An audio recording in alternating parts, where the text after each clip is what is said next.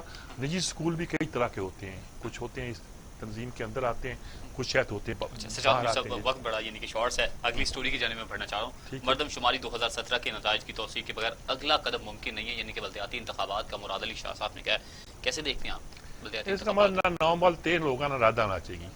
مردم شماری پر یہ ہوتا یہ ہے کہ اعتراض ایک تو عالمی اداروں نے یہ کیا کہ جب مردم شماری کی جائے تو مردم شماری کرنے والوں کے ساتھ فوج نہ ہو. ان کے ہاں یہ کلچر ہے. ہمارے ہاں کہ فوج نہیں ہوگی تو ممکن نہیں ہے. ہم نے تو ہر پارٹی کے ساتھ سپاہی بھی بھیجے تاکہ آگے سے ان کو ریزسٹ نہ کرے اور مردم شماری کی. اب ہوا یہ کہ خاص طور پر کراچی کی مردم شماری لحاظ سے کم آئی کہ وہاں آبادی جو تھی لاہور سے کچھ تھوڑی سی زیادہ ثابت ہوئی، زیادہ ثابت نہیں ہوئی. وہ کہتے ہیں اس سے ڈبل آبادی ہے، لیکن اس نے پرابلم ثابت کیسے کرو گے؟ کراچی والوں نے سب سے بڑی غلطی یہ کی کہ وہاں کی صوبائی حکومت نے جو دیہی علاقہ تھا وہ شہر سے نکال دیا. تو بڑی ایک آبادی تو پہلے شہر سے باہر چلی گئی. بالکل. اچھا باقی جو شہر کی آبادی تھی اس کے اپنے کچھ مسائل پیدا ہوئے ہوں گے. اچھا کراچی میں سندھ میں یہ ایک پرابلم بہت ہے کہ سندھی ثابت کرنا، یعنی میں نے یاد ہے 72 کی مردم شماری میں نواب شاہ کی آبادی جو تھی شاید 100% بڑھ گئی تھی، اور جو کراچی کی آبادی تھی وہ شاید 10% بڑھی تھی. لاڑکانہ اور نواب شاہ کی آبادیاں بڑھ گئی تھی. یہ جو الیکشن کے چکر میں ہم آبادیوں کو آگے پیچھے کرتے رہتے ہیں، اس نے تباہ کر کے رکھ دیا ملک سے. یہ سیاسی مداخلت ہوتی ہے اس میں. یہ چیز ہوتی ہے.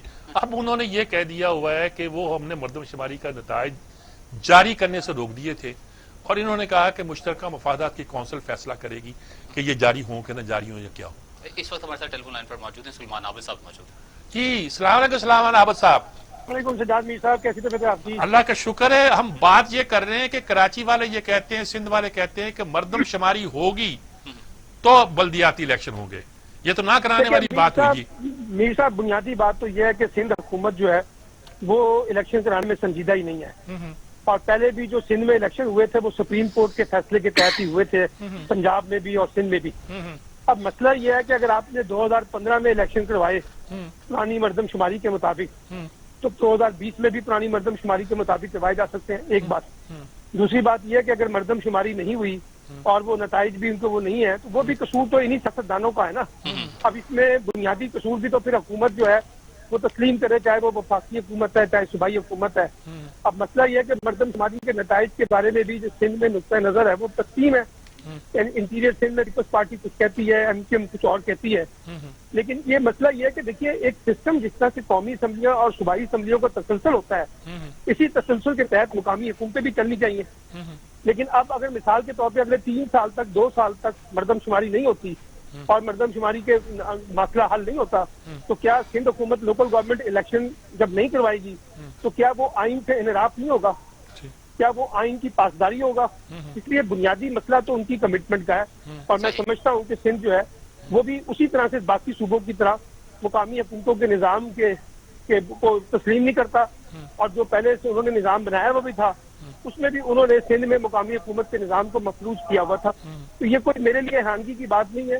یہی ہماری سیاست ہے اور یہی ہماری جمہوریت ہے کہ ہم مقامی حکومتوں کے بارے میں ایک آمرانہ طرز عمل رکھتے ہیں. نہیں یہ اس طرح تو پھر نتیجہ یہ نکلے گا کہ بلدیاتی الیکشن بھی نہیں ہوں گے اور پھر قومی الیکشن بھی نہیں ہوں گے 3 سال کے بعد، اور یہی حکومتیں چلتی رہیں گی. جب قومی اسمبلی کے الیکشن کا ٹائم آئے گا تو پھر یہ مردم شماری کے مطابق الیکشن کروانے کے لیے تیار ہوں گے. وہاں یہ رونا نہیں روئیں گے یہ اس بات کا. یہ صرف اور صرف جو ہے وہ لوکل گورنمنٹ کے بارے میں، کیونکہ اس کو آپ دیکھیں نا سندھ حکومت کو کوئی تاخیری بہانہ چاہیے تھا نا تاخیر کرنے کا، تو بہانہ ان کو مل گیا ہے سندھ کی مردم شماری کے حوالے سے. تو یہ تو ایک بہانے ہیں. اگر کوئی چیز کانسٹیٹیوشنلی پوری نہیں ہو رہی تو اس کی ذمہ دار بھی حکومتیں ہیں. اور اس لیے میں یہ سمجھتا ہوں بنیادی مسئلہ تو آپ دیکھیے ہوگا کیا. سندھ حکومت الیکشن کرانے سے انکار کر رہی ہے، پنجاب میں بھی ابھی الیکشن کی صورتحال نہیں بن رہی. آگے جا کے یہ معاملہ سپریم کورٹ میں جائے گا، اور جیسے 2015 میں سپریم کورٹ کے حکم کے اوپر الیکشن ہوئے تھے اسی طریقے سے 2020 یا 2021 میں سپریم کورٹ ہی لگتا ہے کوئی فیصلہ کرے گی. ہماری سیاسی جمہوری جماعتیں اور جمہوریت جو ہے وہ تو لوکل گورنمنٹ میں ہمیں سنجیدہ نظر نہیں آتی. بالکل ٹھیک بات ہے. بہت شکریہ سلمان عابد صاحب، بہت تفصیل کے یہ ٹھیک کہہ رہے ہیں. وہ الیکشن کرانا نہیں چاہتے اور ایڈمنسٹریٹر کے ذریعے وہ بھی اپنی مرضی کے ایڈمنسٹریٹر جس میں لسانی فساد بھی پیدا ہو سکتا ہے وہ لگا دیے انہوں نے. وہی ڈی سی لگا دیے ہیں، وہی میئر لگا دیا ہے. کراچی والے کہتے ہیں کہ کیا کسی اردو بولنے والے کو میئر نہیں لگایا جا سکتا؟ کسی اردو بولنے والے کو ڈپٹی کمشنر نہیں لگایا جا سکتا، وہ لسٹ چھاپ دیتے ہیں کہ سارے کے سارے آپ نے. تو اس طرح کی جو ایک تعصب پھیلایا جا رہا ہے حکومتی سطح پر، یہ کراچی کے لیے، سندھ کے لیے نقصان دہ ہے، اور میرا خیال میں اگر الیکشن نہ ہوئے تو اس کا اور نقصان ہو. اچھا، کراچی کا ایک بڑی افسوسناک سے ایک خبر آئی، وہ جو لیاری کے علاقے میں 2 منزلہ رہائشی عمارت کے. اچھا امیر صاحب، باتیں تو ہوتی رہتی، سندھ بلڈنگ کنٹرول اتھارٹی، آپ اس کو کتنا ذمہ دار دیکھتے ہیں؟ سندھ بلڈنگ کنٹرول اتھارٹی جو ہے نا، وہ پنجاب کی اتھارٹی کی طرح جو ایل ڈی کی ہے، وہ اتنی ہی قصوروار ہے شہروں کی بربادی اور تباہی میں جتنی ہو سکتی ہے. ایک زمانے میں یہ ادارہ بہت فعال تھا. اس وقت کیا ہوا، یہ کراچی کی بلدیہ کے انڈر تھا، اور اس وقت چائنا کٹنگ شروع ہو گئی. ان لوگوں نے اس کو جس کہہ کر کے یہ لوٹ مار کرتے ہیں، اس کو سندھ بلڈنگ کنٹرول ادارہ بنا دیا. اب صورتحال یہ ہے کہ اس کی نااہلی کا یہ ہے کہ اس کو کسی بلڈنگ کے بارے میں کوئی، یہ بلڈنگیں کھڑی ہیں، یہ نئی بلڈنگیں ہیں، یہ زیادہ پرانی بلڈنگ نہیں جو گر رہی ہیں. اب کہتے ہیں یہ پانی اس کی جڑوں میں آ گیا یا کچھ ہو گیا یا کچھ، یہ نہیں ہے. پرانی بلڈنگیں ایسی کھڑی ہیں جو پہلے صرف شاید ہوا کے سہارے کھڑی ہیں، اس کی طاقت سے کھڑی، ورنہ نہیں. میں نے بتایا تھا کل پرسوں کہ بنس روڈ جہاں سے گول گپے لے کر ممنون حسین نواز شریف کے پاس جایا کرتا تھا، فریسکو وہاں ہے، جہاں نہاری کے ٹھکانے ہیں، جہاں حلیم کھانے کے لیے لوگ دور دور سے آتے ہیں، اور جہاں کی ایک طرح کی فوڈ سٹریٹ ہے اور سینٹر تھا شہر کا، اور وہ آرام باغ بھی کیا کہانی اس کی سناؤں. جو کراچی جانتے ہیں وہ جانتے ہیں بنس روڈ کیا ہے اور پرانا علاقہ کیا ہے. وہاں میں ایک ایسی بلڈنگ کے اوپر گیا کہ جاتے ہوئے سیڑھیاں بھی کانپ رہی تھیں اور میں بھی کانپ رہا تھا. تو یہ لوگوں نے چھوڑا کیوں نہیں؟ کیونکہ جب کبھی اس کی الاٹمنٹ کا مسئلہ آئے گا تو انہیں لاکھوں روپے ملیں گے لوگوں کا بھی. اب یہ بلڈنگیں بیچارے پتہ نہیں کس نے کب خریدی ہیں، اس کے بعد 2 کے بعد تیسری منزل بنا دی، بلڈنگ کنٹرول اتھارٹی بولی نہیں. چائنا کٹن پہ زمین بنی ہوئی ہے، وہ جو لیاری میں گری تھی، اور لیاری میں کہتا ہوں وہاں لانڈی میں گری تھی، اور چائنا کٹنگ پہ بنی ہوئی ہے، اور اس کا نقشہ کسی نے دیکھا نہیں. وہ 4 منزل کی بلڈنگ تھی، وہ ساری کولیپس کر گئی. تو میرا خیال میں وہ کچھ لوگوں نے بہت سال پہلے کہا تھا کہ اگر اسی طرح کی تعمیرات ہوتی رہیں شہر کراچی میں تو چند سالوں کے اندر یہ کھنڈر میں تبدیل ہو جائے گا. ہم نے نئے شہر کو بنایا ہے اور اتنی بد تہذیبی سے بنایا ہے، میں یہی کہوں گا کہ جس کی کوئی انتہا نہیں ہے، اور ہر وقت دھڑکا لگا رہتا ہے کہ کون بلڈنگ کب گرے اور کیسے گرے والی صورتحال پیدا ہو. ہمیں بریک پر جانا ہے، بریک سے جب لوٹ کر آئیں گے تو مذاکرات ہو رہے ہیں جس کی پوری دنیا کی اس پر نظر ہے. ٹیک اے بریک.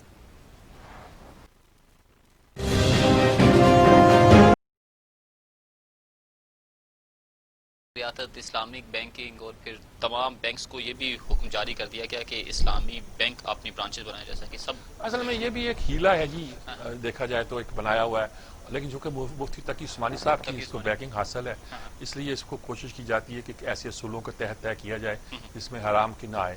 لیکن یہ عجیب و غریب صورتحال ہے کہ اگر عام بینکنگ سے مجھے پرافٹ 7% ملتا ہے تو لازمی بات ہے کہ اسلامی بینک سے ہمیں پرافٹ 6% یا 6.5% ملے. اور یہ کہتے ہیں یہ تو اس لیے ہے کہ جی آپ اسلام کے نام پہ کام کرتے ہیں اور یہ کرتے ہیں. یہ کیسے ممکن ہے؟ ہمارے ساتھ موجود ہیں، ٹیلی فون لائن پر موجود ہیں شاہد صدیقی صاحب. شاہد صدیقی صاحب جناب بڑے ہمارے دوست، بہت دنوں کے بعد ان سے بات ہو رہی ہے. جی السلام علیکم شاہد صدیقی صاحب. ہیلو ہیلو جی شاہد صدیقی صاحب، آواز آ رہی ہے؟ آواز نہیں آ رہی مجھے آپ کی. ابھی تک آواز نہیں آ رہی؟ نہیں آواز بالکل نہیں آ رہی. اب اچھا ٹھیک کریں، آواز کریں بھائی، ان کو دوبارہ کر لیجیے. جی یہ ہمارے بہت اچھے اکانومسٹ ہیں، یہ اسلامی نقطہ نظر سے نہیں بلکہ ویسے بھی، اور فگرز ان کو ازبر ہیں، اس طرح بولنے لگتے ہیں. اب وقت ہمارے پاس کم ہے، ورنہ یہ 15-20 منٹ تک بڑی آسانی کے ساتھ ایک ہی مسئلے پر گفتگو کر سکتے ہیں، اور فگرز اس طرح بیان کرتے ہیں جیسے کوئی مسئلہ نہیں ہوتا. اور ہمارے ساتھ ان کی بڑی محبت کا رشتہ ہے، بہت دنوں کے بعد ان سے رابطہ ہوا ہے، اور اس لیے ذرا دل تو کرتا ہے کہ یہ زیادہ وقت کے ہمارے ساتھ ہوتے ہیں، مگر اب وہ ٹائم بڑا شارٹ ہے، بڑا شارٹ ہو گیا ہے. جی ہو گیا، لائن ملی ہے جی. اچھا کیا دیکھتے ہیں کہ یہ پھر تقی عثمانی صاحب کی اب بات کر رہے تھے کہ تقی عثمانی صاحب کچھ لوگ کہتے ہیں کہ وہ اس ہیلے میں شامل ہے، کچھ لوگ اس کو جائز نہیں سمجھتے، لیکن یہ مسلمانوں کے ساتھ، سب کانٹیننٹ کے مسلمانوں کے ساتھ اس دن سے یہ بحث جاری ہے جب شاہ عبد العزیز نے فتویٰ دیا تھا کہ یہ دارالحرب ہے. دارالحرب کا مطلب ہوتا ہے کہ یہاں سود کچھ تھوڑی سی گنجائش پیدا ہوتی ہے. میں ذاتی طور پر یہ سمجھتا ہوں کہ پاکستان معاشی طور پر دارالحرب ہے. لائن پہ جی السلام علیکم شاہد صدیقی صاحب.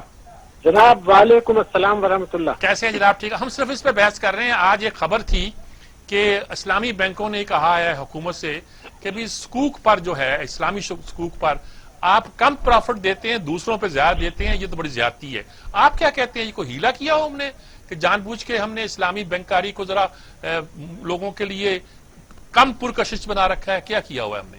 دیکھیے میں آپ سے پوری ذمہ داری کے ساتھ بتا دوں جی کہ جو میرا research institute of Islamic banking ہے جس کا میں چیئرمین ہوں، جی اور میں شریعہ ایڈوائزری کمیٹی کا جو بینک آف خیبر کی حکومت کی تھی اس کا بھی چیئرمین رہ چکا ہوں.